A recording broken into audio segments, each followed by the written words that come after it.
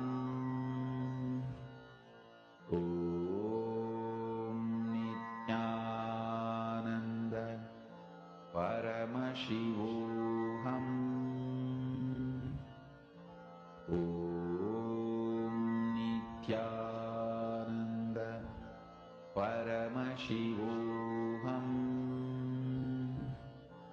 Om Nityananda Paramashivoham. Om Nityananda Paramashivoham. Om Nityananda Paramashivoham. Om Nityananda Paramashivoham. Om Nityananda Paramashivoham. Om Nityananda Paramashivoham. Om Nityananda Paramashivoham. Om Nityananda Paramashivoham. As you are manifesting, you have to understand, the minute you have wanted something, it has already happened. The minute you are able to even cognize something, it already exists. Life has shown you that possibility. As Swamiji says, life is not a sadist. Paramashiva only wants you to manifest. If he has given you that possibility, he has already given you the power to manifest it also. There's a beautiful saying, when you come down, all the food, all the wealth you need to run your life comes down with you. With that context, that you are Paramashiva, that the possibility that life has shown you is the big message from life, the caps lock flashing from life telling, I am ready to manifest it for you. Continue.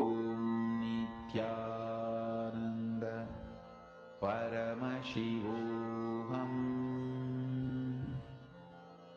And just be sitting as Paramashiva. Chant the Mahavakya. Continue the manifestation process. Paramashivoham. Om Nityananda Paramashivoham. Om Nityananda Paramashivoham. Om Nityananda Paramashivoham.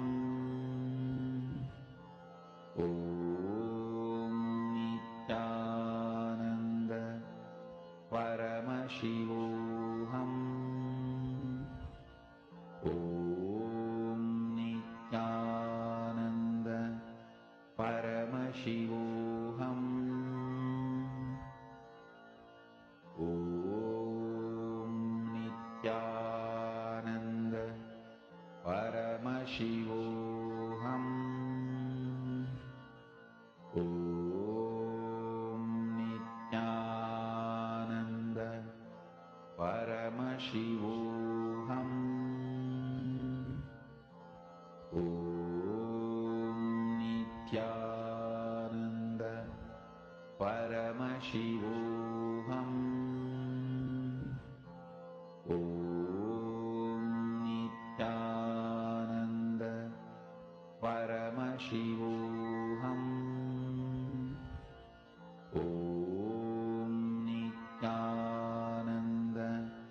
Paramashivoham.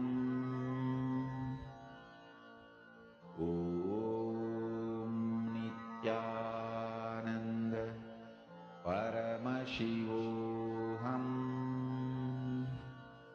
Om Nityananda Paramashivoham. Om Nityananda Paramashivoham. Om Nityananda Paramashivoham. Om Nityananda Paramashivoham. Om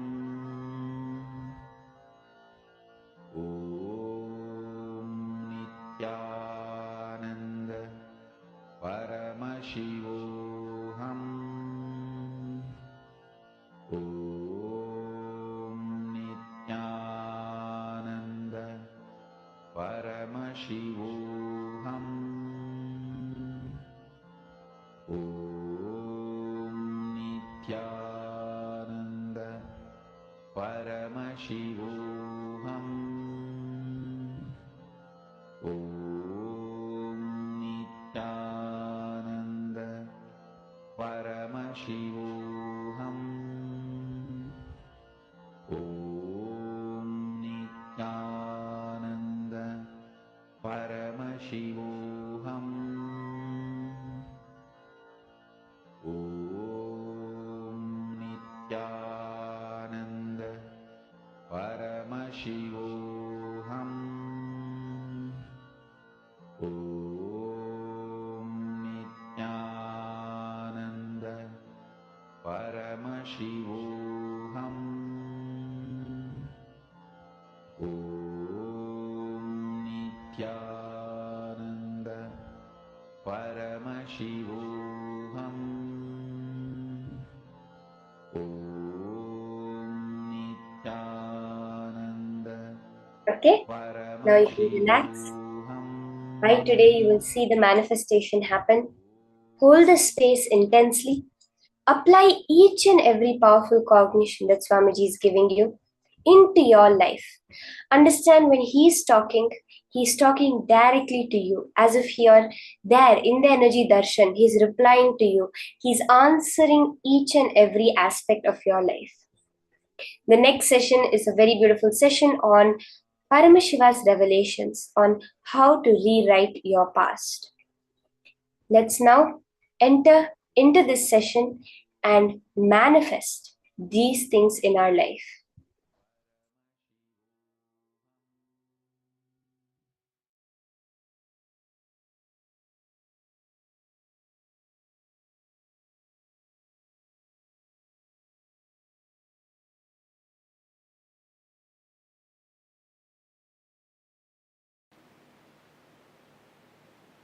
Consider this line, straight line, as present moment. Now, every thought happens between past and future. Please listen. Actually, from morning I am giving you different truths about time. Now all those zigzag puzzles will fall in place if you just grasp this one. All thoughts, it can be as simple as feeling like having a cup of tea, or as complicated as politically strategizing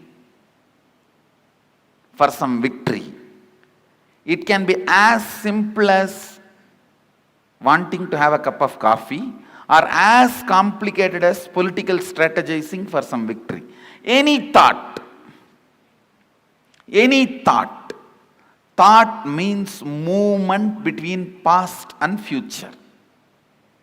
Thought means nothing but you move to the past and future. This is past. Let's consider this as past and this as future.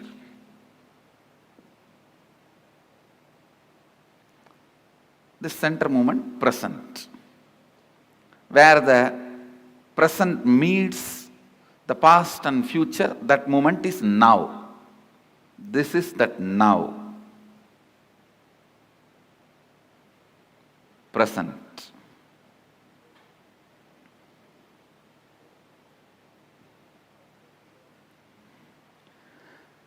Understand, if these lines symbolically represent time, means this board is the space. Symbolically, this board represents space. On space only the whole time happens.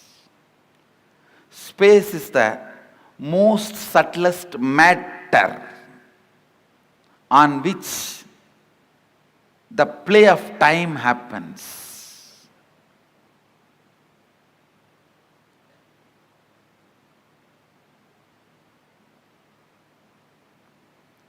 Just understand this example. Your movement between past and future is thought. Like you jump from here to there to here, here to there to here, here to there to here. That is what I call your perception about you, life,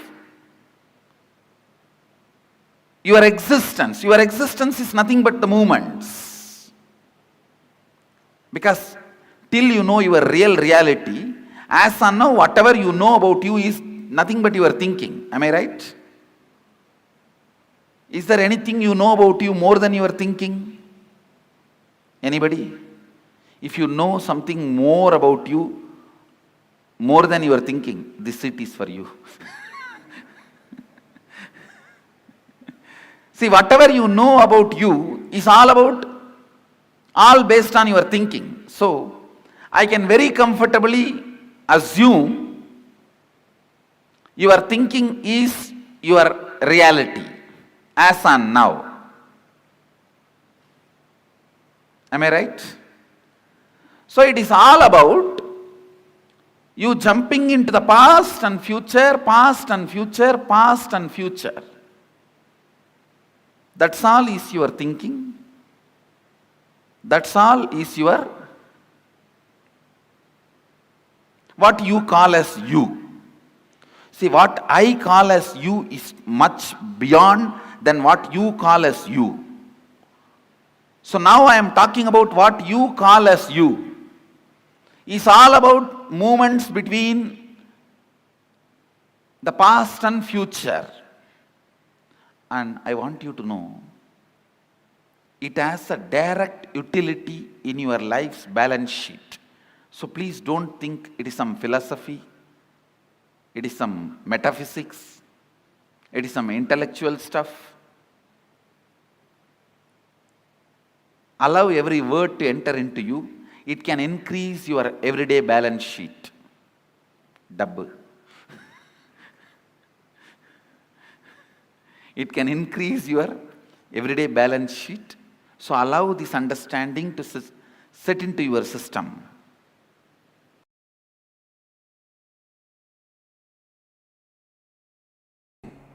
Listen.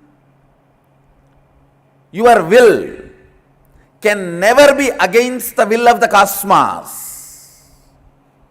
Your will can never be against the will of the planets.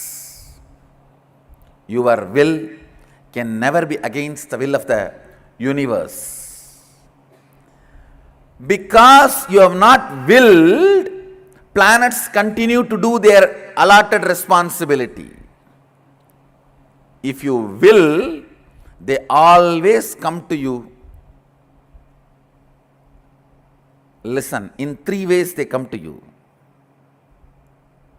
If you are praying, they come to you as God.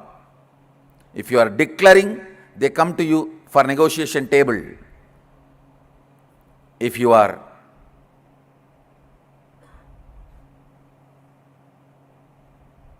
responding from the depth of oneness, Sadashivoham, they just do what you say.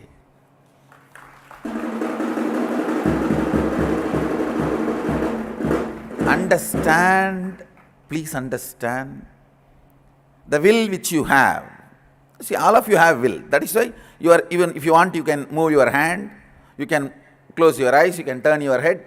Whatever will you have to run your body and your mind, this will and the cosmic will which runs the sun, moon, planets, these two only quantitatively differ.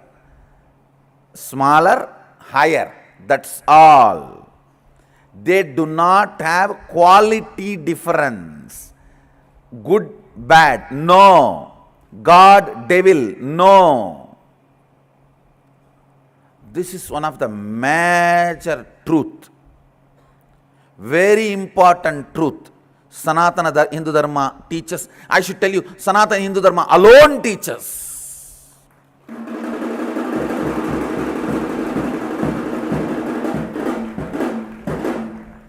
Whole Upanishad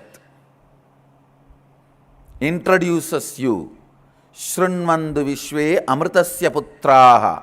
You are junior Putra, son of immortality. So there is only quantitative difference. You are small and that is high. Amritasya, the state of Amritatva is bigger and you are smaller. You are Putra of that. But nowhere it says there is qualitative difference. Understand? The ideas you cognize are very important for the realization and manifesting your reality. Understand? The physiology of the reality.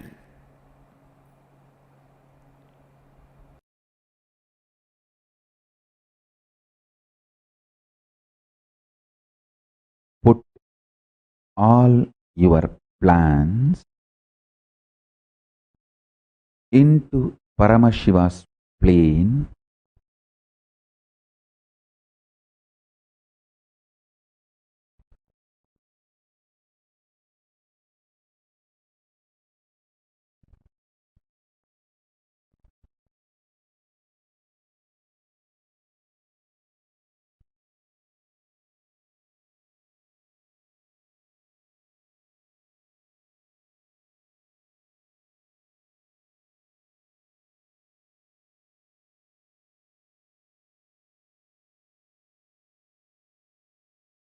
with the grace of Paramashiva.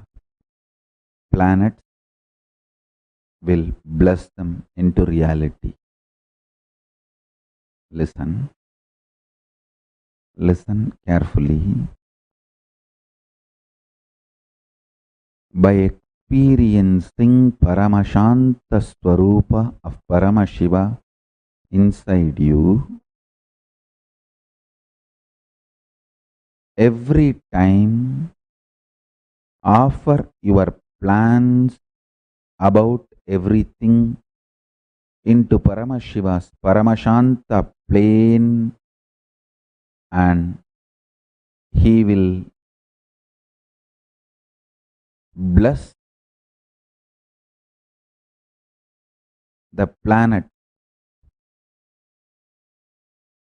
to make your plans into reality.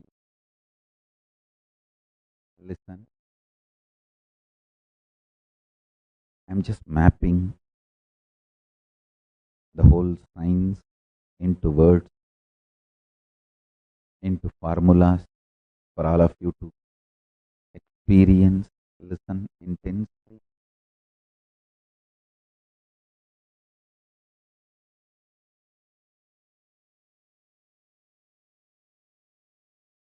Your plans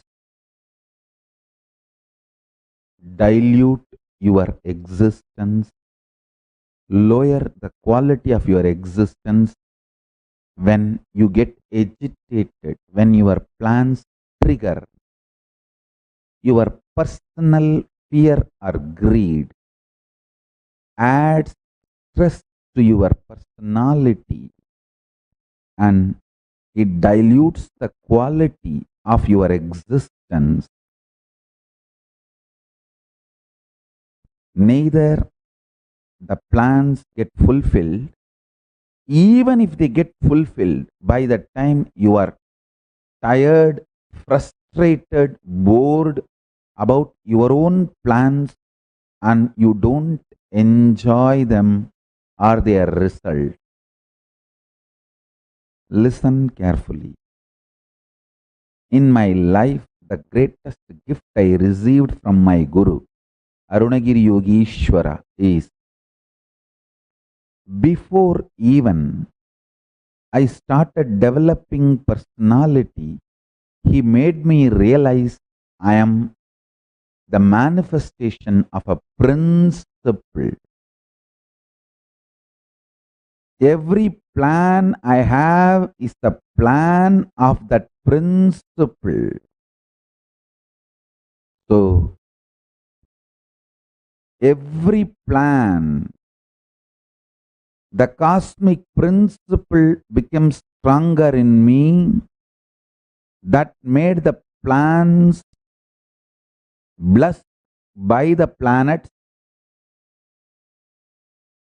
and planets made my plans into reality. Understand? Whenever you realize your plans are aligned with the cosmic plane, with the cosmic principles, Paramashiva passes your plans. He signs approved.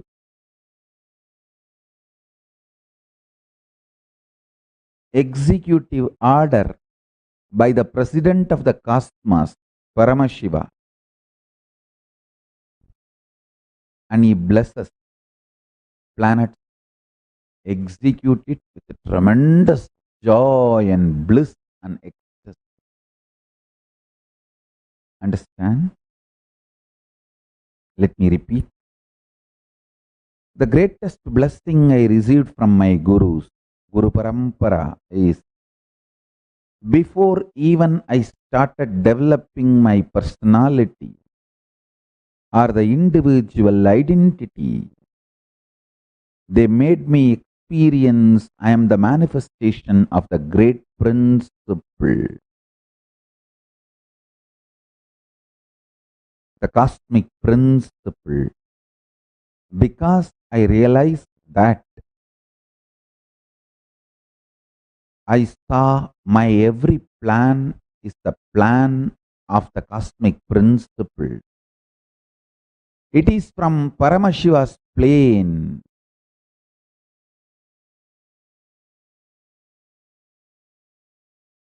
Simply, planets manifest them.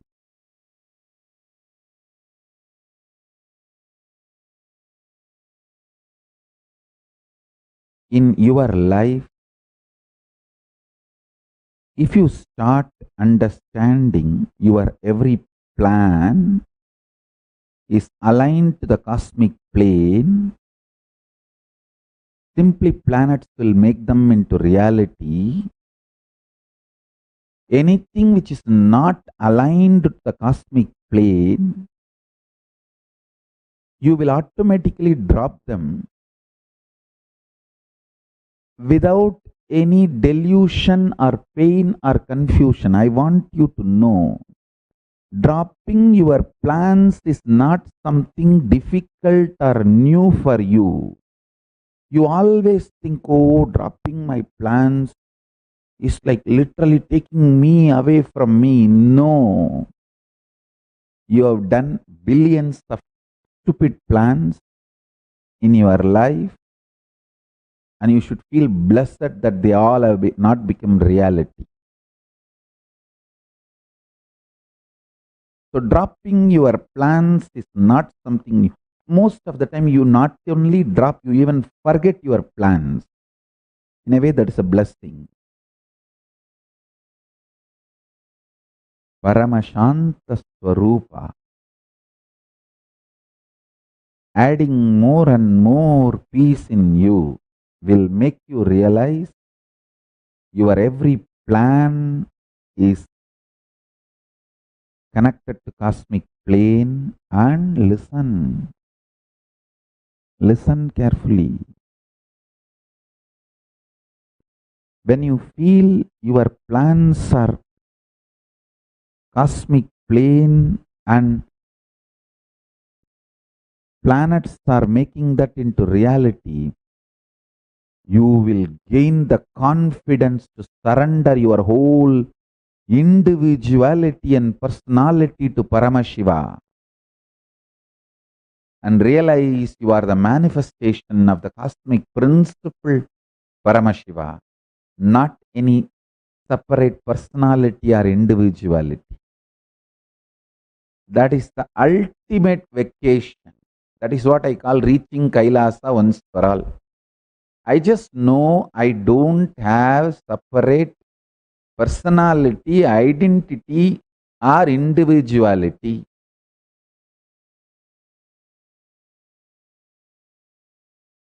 I am just a manifestation of the cosmic principle, Paramashiva.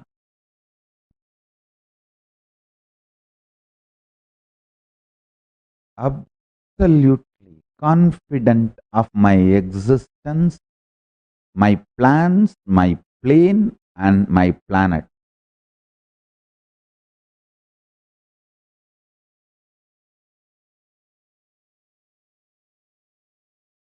This is what I call reaching Kailasa once for all.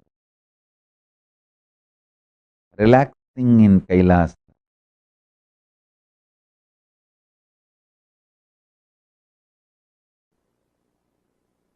The most precious thing you have is your consciousness, life.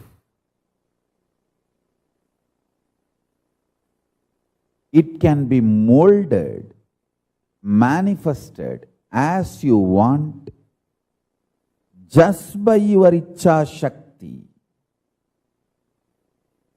You need Kriya Shakti only to enjoy it, not to manifest it. Listen. What you want can be manifested just by your sheer Ichcha Shakti. Your Kriya Shakti, action power is required only to celebrate it, enjoy it. Let me explain more clearly, more straight. Listen. You want a healthy body to enjoy this world. That can be achieved just by sheer Ichcha Shakti. One of the biggest problems all human beings feel that they need to do a lot of actions, they need a lot of Kriya Shakti to achieve anything they want, health or wealth or enlightenment or powers. That is delusion. Please understand, you need sheer Ichcha Shakti, means will, desire, that's it. The desire itself is capable of manifesting Kriya, the action power. Listen to these three words. Ichcha Shakti, your desire power. Power to desire, will. Kriya Shakti, power to work intensely and manifest. Jnana Shakti, power of enlightenment, knowledge. See, one of the biggest problem all of you have is your delusion that too much of work is needed to achieve anything. Whether you want health, oh, I have to get up and do yoga, stretch my body. Only then I can have health.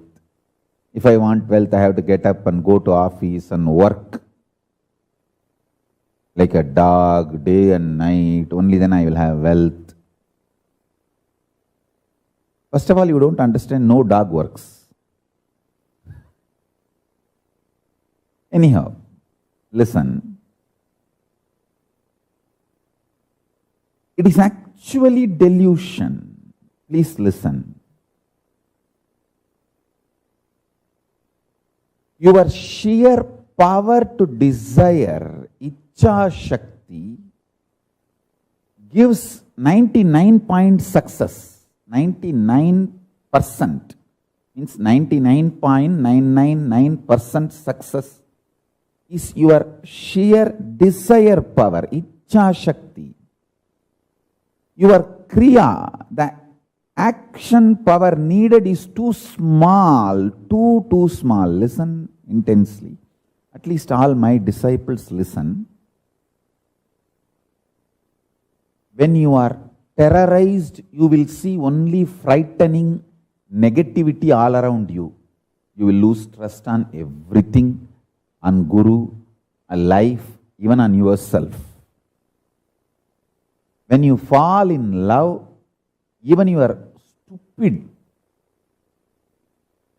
cheating girlfriend, cheating boyfriend will look like a god.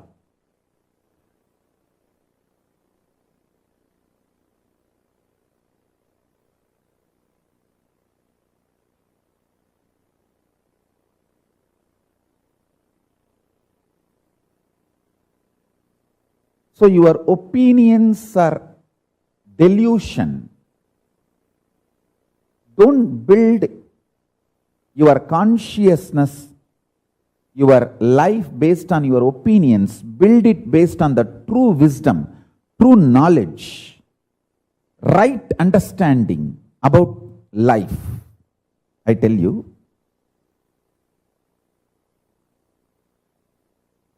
listen carefully.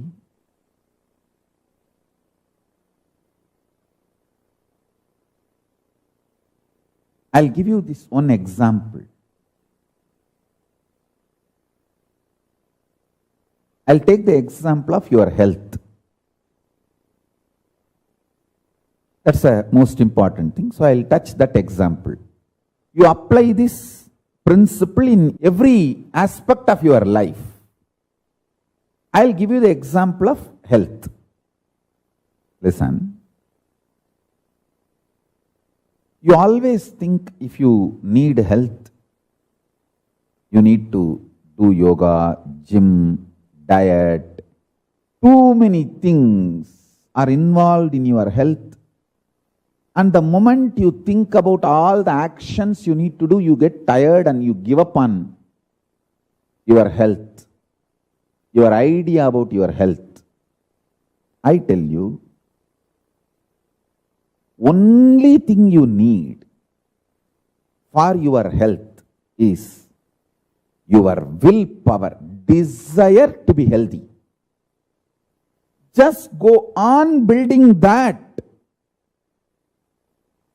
Imagine you already have a healthy body. How it feels to be a healthy.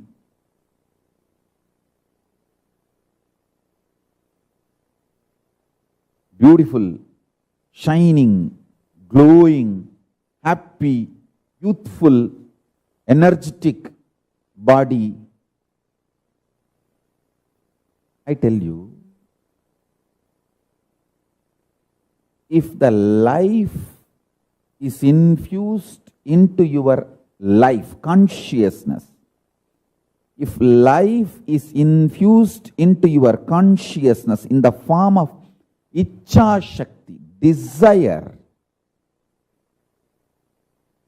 99.999% of the work is done.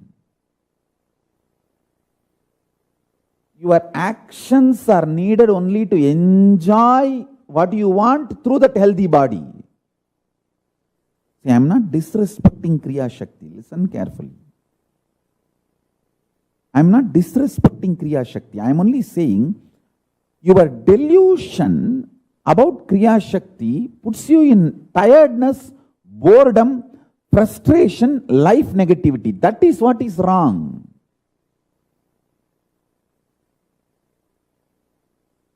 Many of my own disciples, I can list, I can name,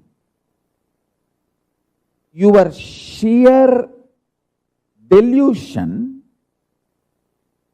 fear, puts you in life negativity, frustration, and due to that frustration, you actually destroy your health and lose your life. I tell you, fill yourself with desire, intense desire for health. Icha Shakti. Icha Shakti is too powerful. Without even your knowledge, it will push you and make you do all your homework, your yoga, your gym, and your diet, everything without even your knowledge.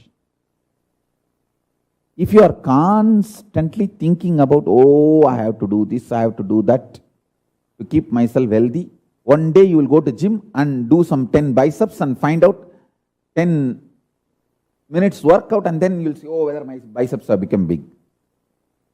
You'll be going on checking. Listen carefully. If you infuse Icha Shakti,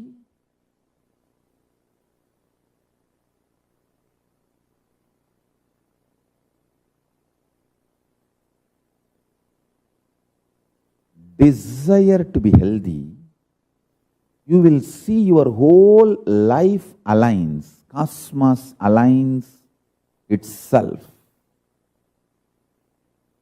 beautifully.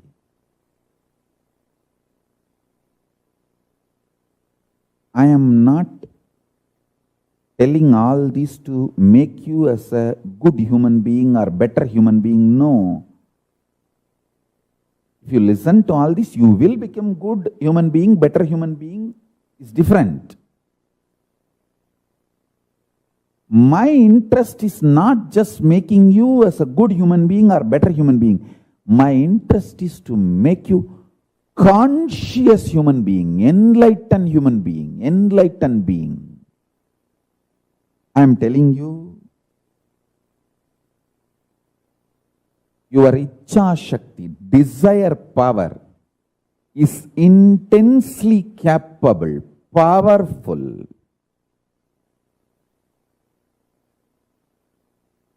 to manifest whatever you want.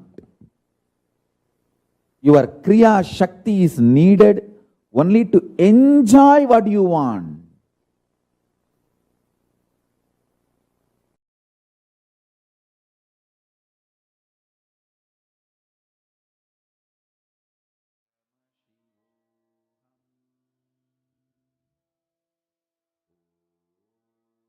Nityanandam, I don't know where to start from. This was just wow. Like the secrets Swamiji revealed to us. You know what?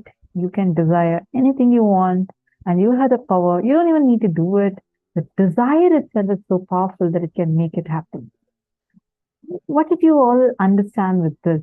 Like listening to such an amazing revelation from Swamiji. How did it click within you? Can each of you just take a few minutes and share that?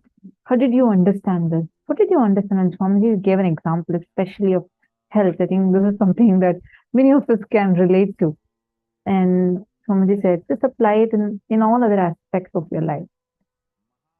I request all of you to give me an example of where in your life you are not using your Icha Shakti. and you only go on trying with your Kriya Shakti without empowering your Ichha Shakti. Ichha Shakti means the power of will, desire. You just have a desire with that will. You can just make anything happen. So I request all of you take a few minutes and share what did you understand from it. I have listened to the satsang earlier also, but for me, when I'm listening to this, it's such an amazing, like a new revelation altogether.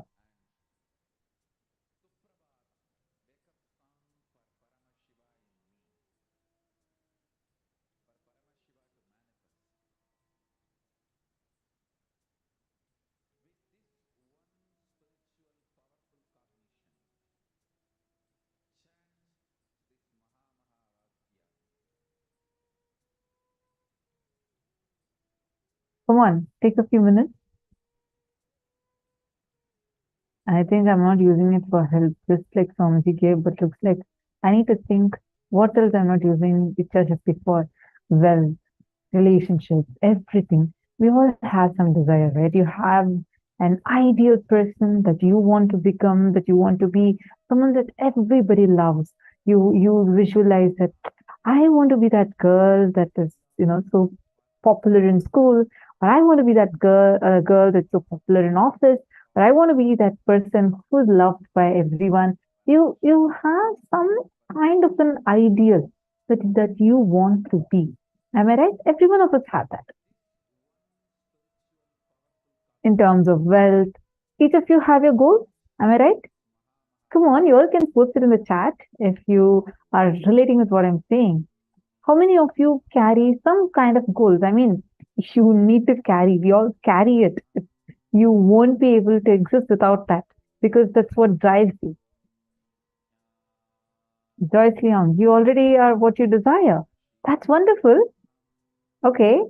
So do you have that as a clarity in you, or do you still feel, see, because all of us carry that one ideal thing that we want to work towards.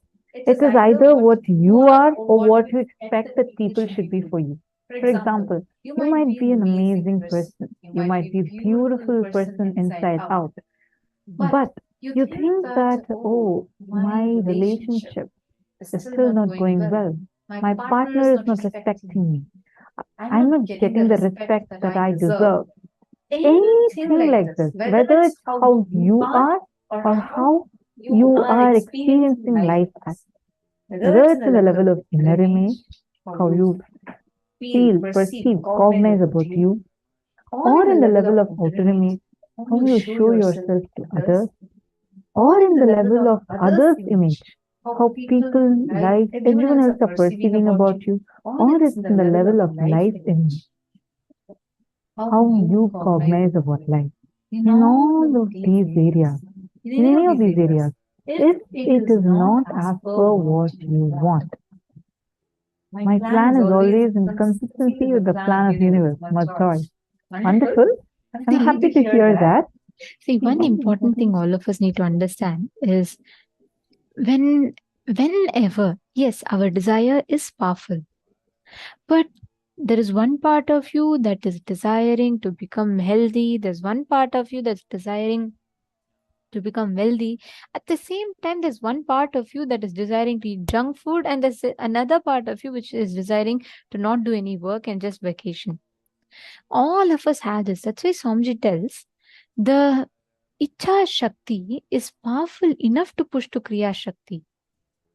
It is like, let me say, it's like you having a wire, okay?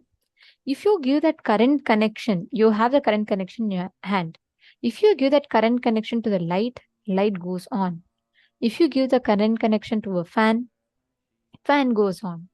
If you give current connection to the to anything else, to a phone, the phone will charge. That wire is in your hand. Whichever you want to give the connection to, that works. If you want to give connection to confusion, that is what manifests. Right now, all of us have the Ichha Shakti. That Ichha Shakti itself, I really want to become a good singer. if that's your Icha Shakti, that Icha Shakti is powerful enough to drive you to manifest the Kriya Shakti. Meaning that itself is powerful enough for you, for it to drive you to manifest that will as an action. When what you charge that will with, what you will for is important. If I try to give half of the current connection to a fan and then other half of the current connection to a heater, then I am not going to get the desired results that I want. What you give current connection to matters. Are you all catching it? Are all of you getting it? So that is that that connection, what we call as a connection, is what is that Icha Shakti and Kriya Shakti. When you put all your plans into Paramashiva's plane, when you manifest all the plans into Paramashiva's plane, then you create reality, life as you want.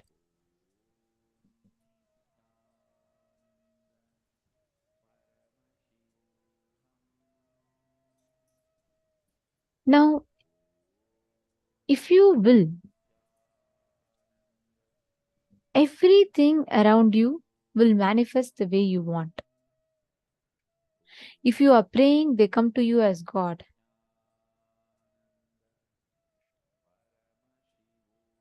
If you are declaring with conscious will, they come to you for in your negotiation table. If you are responding from the depth of oneness, Sadashivoham, they will just do what you say.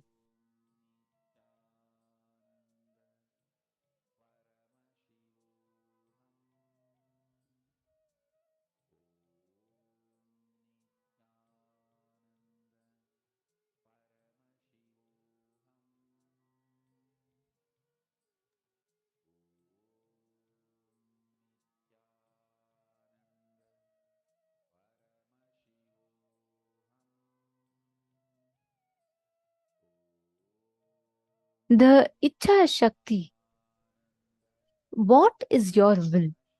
What is it that you really plan for? Understand, it is like you have the live wire in your hands. Where do you want to give the current connection? You have to decide. Pen down your plans for this year. Take a few minutes. Pen down all your plans in Paramashiva's plane. Write down. See, listen very carefully. Your only thing you need to do is consciously will it. Will it means visualize it with your very depth in it. Visualize it from the very depths of your cognition. Write down.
Relax.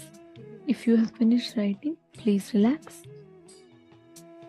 And now, as all of you are writing down, see, please understand all these that you have had the Icha Shakti for. Using your Kriya Shakti, Icha Shakti itself will give birth to your Kriya Shakti and you will be able to manifest this experience. Now, I request every one of you to take a few minutes. What each of you are going to do right now? Ma Lucy Jian, Lucy, we will work out on it, ma. I read your request, so we'll work out on it. I'll just check what you have mentioned about and we'll let you know once. It should be up shortly, ma. Okay, see, now every one of you are going to be doing one thing. You're going to be partnering up amongst yourself here. Like Ma Lucy can partner up with Ma Xiang, and Ma Joyce can partner up with Ma Guixia Lee. Ma Donna can partner up with Ma Lucy, Ma Sonia Rao, Ma Pei Huang. Each of you can partner up with the others. Amongst you all, you're going to be manifesting this power of identifying solutions for any problems through the third eye. Ready? See, listen, exactly understand. Each of us have the Icha Shakti. Where is your Icha Shakti becoming the Kriya Shakti? You're going to check that. So every one of you are going to be connecting and manifesting it right now. See, Mama Virupaksha is asking, what is Paramashanta Swarupa? Paramashanta Swarupa is the eternal completion, unclutched space of you, which is not reacting to any ups or downs externally, is Paramashanta Swarupa. Catching it, ma? See, it is not peace. Paramashanta is not peace. Peace is too small. Peace is too ordinary. Peace is just silence. The gap between two wars is called peace. That is not Paramashanta Swarupa. Paramashanta Swarupa is you eternally being established inside you in that stable, capable, powerful space, knowing that you are Paramashiva, you can never be disturbed by any ups or downs outside you. That is what is Paramashanta Swarupa. Okay, now come on. Every one of you sit now and start manifesting intensely. Connect to Swamiji, chant the Mahavakya, start manifesting intensely.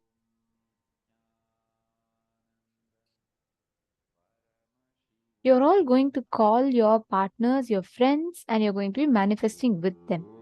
Come on, sit straight. Actually, all of you can partner up amongst yourself here. Ma Indra Dionarayan, Ma Anandeshwari, Ma Gitanjali, Ma Hongli Wong. Each of you just partner up with yourself. Ma Virupaksha,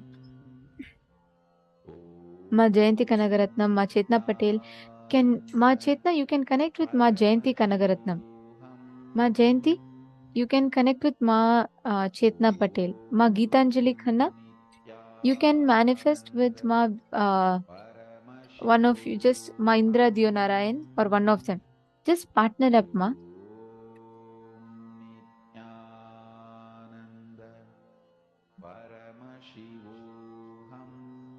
Come on, all of you are going to scan, identify what is the reality that the other person wants to manifest and how they are stuck, what they need to do to be having a breakthrough in that.